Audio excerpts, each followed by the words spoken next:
ముఖ్యమంత్రి ఇచ్చే check pass కాకపోతే ఇజ్జత్ ఉంటుందా? కుర్చీకి ఏమైనా ఇజ్జత్ ఉంటుందా? సీఎంకి ఏమైనా ఇజ్జత్ ఉంటుందా?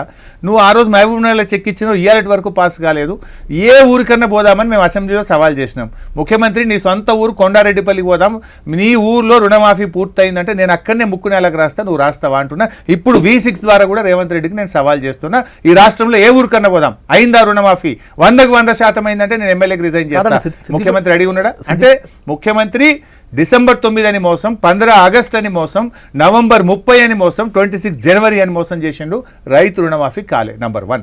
నంబర్ 2 బీసీలదన్నావు నువ్వు, అది జోక్ అని చెప్పి ఎవరు తిడుతుండ్రు? కాంగ్రెస్ పార్టీ ఎమ్మెల్సీ మల్లన్ననే తిడుతున్నాడు. ఆయనే పొల్లు తిడుతుండు నిన్ను.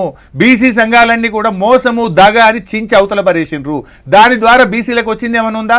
42% రిజర్వేషన్ స్థానిక సంస్థల్లో రాలే, విద్యా ఉద్యోగాల్లో రాలే. బీసీలకు ఆన్ గోయింగ్ స్కీమ్స్, గొర్రెల పథకం బంధు పెట్టినావు, బీసీ బంధు పథకం బంధు పెట్టినావు, చేప పిల్లల పంపిణీ బంధు పెట్టినావు, బీసీ పిల్లల స్కాలర్షిప్లు బంధు పెట్టినావు, బీసీలకు దగా చేసినావు. 3వది వర్గీకరణ అన్నావు.